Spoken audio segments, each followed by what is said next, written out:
And now may the words of my mouth, the meditations of our hearts be acceptable to you, O God, our rock and our Redeemer. A wise preacher once told me that there are two scriptures that are the hardest to preach. The one that nobody knows, and the one that everybody knows. This one certainly falls into that latter, doesn't it? Who has not heard the story of creation? Who cannot say, in the beginning? We know it. We've heard it. We love it. We can even say, and it was good. Children said, and God said, it was good. So what do we do when we find something that's so familiar, that's so difficult to even remove our past experiences from, that's ingrained in who we are? How do we begin to talk about it and to look at it in ways that move us and that help us to gather our thoughts about what it means to be created by God? You might remember a few months ago, now I'm not going to ask you to raise your hands if you remember it. I don't want to embarrass anybody, or myself for that matter. But a few months ago we preached a sermon about hermeneutics. Does anybody remember a sermon about hermeneutics? Again, you don't have to raise your hand. Just kind of, okay, the seminary student remembers the sermon about hermeneutics. That's okay. That's good. Hermeneutics, in a layman's terms, is simply the way or the method in which we approach something. Specifically speaking, and what the sermon was about, the ways in which we approach Scripture, the ways that we interpret Scripture, and the need to have a consistent hermeneutic. The need for us to approach each Scripture with the same basic idea when we go in. So that when I look at something, when I look at a Scripture I've never read, I have a belief system that takes me there first. My hermeneutic when interpreting Scripture, what I go to, what I come to first, is the greatest commandment. You remember that story when the lawyer came up to Jesus and said, trying to trick him, which is the greatest commandment? And Jesus said, to love the Lord your God with all your heart. And the second is like it, to love your neighbor as yourself. And so when coming to a Scripture, one that is unknown and that we don't hear and that we don't read very often, or one that is so familiar, we can recite it in our heads. I ask myself, how does this Scripture encourage me to love God and to love my neighbor? How is this story that I'm reading encourage me to live up to that standard that Jesus gave the lawyer? Love God with everything you have. And through that, you love your neighbor. This story that we've heard today has its roots in its written form, in the spoken form when it was began to be passed down. In the end of the 7th century BCE, so around 605 BCE, 605 years roughly before Jesus was born. And the reason we say 605 is because that's when the Babylonian exile began.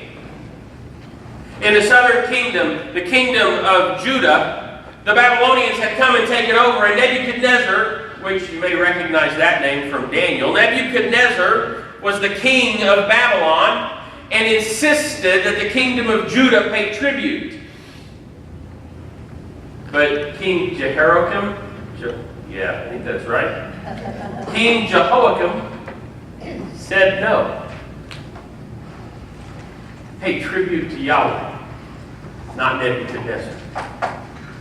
And so he was taken along with his court out of Jerusalem and all the way to Babylon.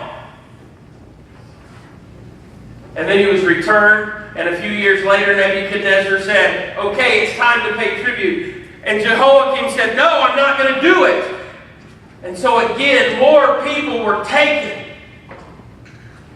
from their home to this foreign land of Babylon. And then you had King Jeconiah, who came in after Jehoiakim because, he was in Babylon now. And Nebuchadnezzar said, okay, it's time for you to pay tribute to me. And he said, no, I'm not going to do it. And he was taken with his courts, with his powerful friends, with the wealthy, to that foreign country, Babylon. Then there's a genre of book that has become really popular, especially in young adult reading. Do you know what I'm talking about? I think the first one that was really made into a good movie was The Hunger Games. This idea of dystopian society. We watched a movie last night called The Maze Runner. Anybody read the Maze Runner books? Written for young adults. And what's it about? Dystopian society. There have been several that have been written. I can only imagine that the world in the Southern Kingdom had turned into this dystopian society, this society without a lot of rules, this society that embraced chaos, that, they lived in anarchy. They were oppressed. And there was no way for them to redress their grievances. Have you ever been in that point in your life when the world around you was so crushing? When the things that you were facing were so heavy that it was hard to breathe? And you wondered not just what each new day would bring. You didn't even want to think about what each new day would bring. But wondering if you would even make it to the new day. Because of everything that weighed heavy on you. I imagine that's what it was like in the kingdom of Judah. When everything that you had done and known was ripped away. And you were left in deep oppression, chaos. And a people who were born in the wilderness, a people who suffered an exile and exodus,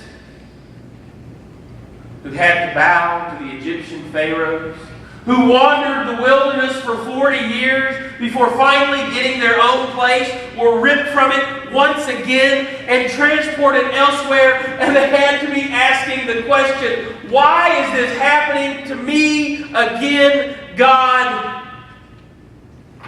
Do I even matter? And the story was told. And the story began in the beginning. God created the heavens and the earth. And the earth was formless, and darkness covered the face of the deep, while a wind from God swept over the waters. And every time God created something, God said, "This is good." And then on that day when God created your ancestors, The ones who have gone through trials and tribulations, the ones who have led you to this point, God looked and said, you have been created in my image, and you are very good.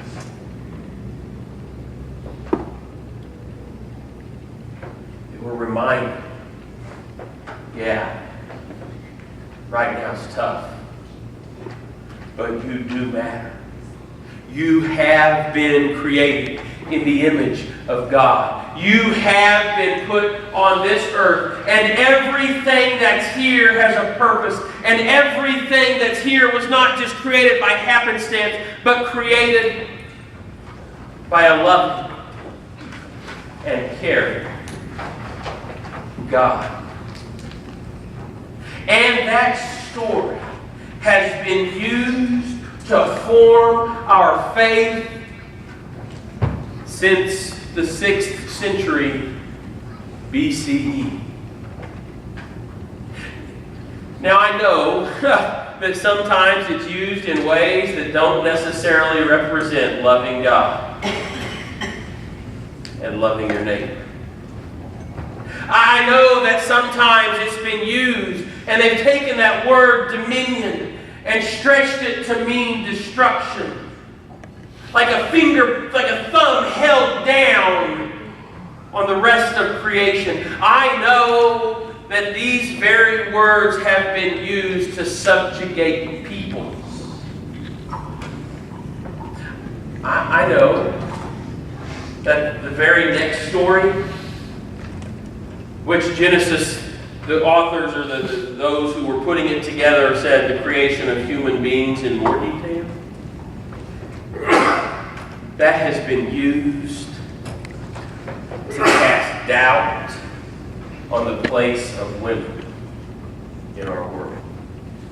I know that these things have been read in ways that don't reflect a loving and caring God. And I have to be honest, I reject those interpretations. Because when I read this from the viewpoint of, does it help me to love God and love my neighbor? The only way I can see it is that a loving and caring God created for purpose, for dignity, for worth. And now we have those who want to take it and turn it into some kind of scientific theory. And if you don't say, yes, that's exactly what happened some 2,600 years ago, or 5,000 years ago, or 8,000 years ago, then once again, well, you're without faith.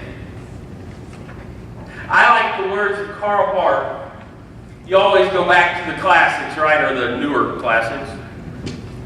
When writing a letter to his grandniece who was taking a class, Karl Barth said, has no one explained to you in your seminar that one can as little compare the creation story and a scientific theory like that of evolution as one can compare, shall we say, an organ and a vacuum?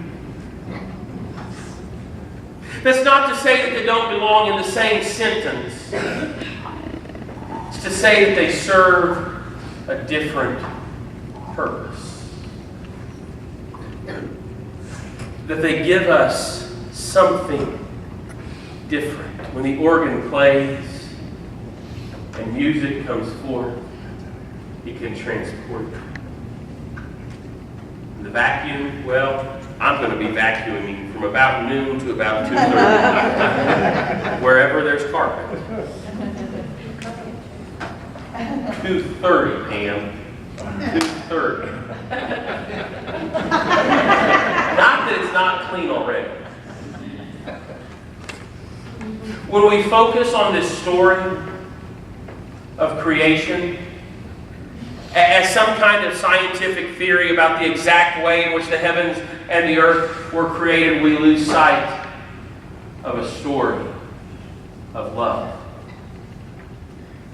We lose track that this isn't an explanation of anything more than a God who loves what has been created. It's a tale of a loving and caring God who creates the world in a loving and caring way and fills it with love and care, and then in that same sense of love, hands it back to creation to love and to care for.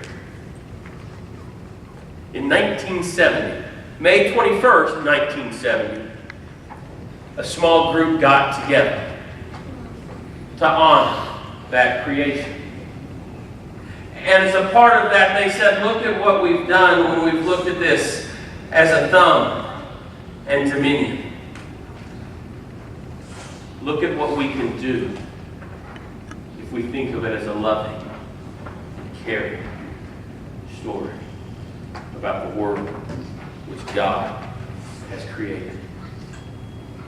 Walter Brueggemann, the Old Testament professor, has said this is a statement about a creator loving creation. Or I love how he says it. This story is creator creates creation. Creator creates creation, including us. And the ultimate meaning of that creation is to be found in the heart and the purpose of that Creator. The world around us, all of this creation, the things that we see outside of the windows, the things that we see. I have a friend who posted a picture of Lake Tahoe at sunrise this past week. The things that we see when we pass fields filled with bluebonnets, which I'd never seen before. Amazing. The things that we see when we look to our left and to our right have positive value and are not meaningless and do matter.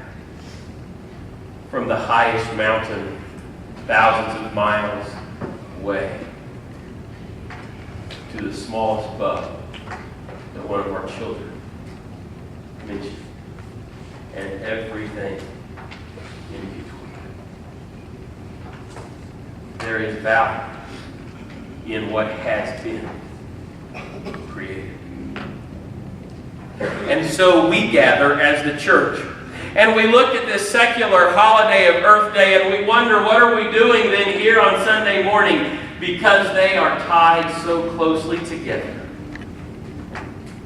in loving God and loving neighbor. As parts of creation, as insignificant as the bug, as monumental as the stars. Happy Earth Day. Let us care for creation together.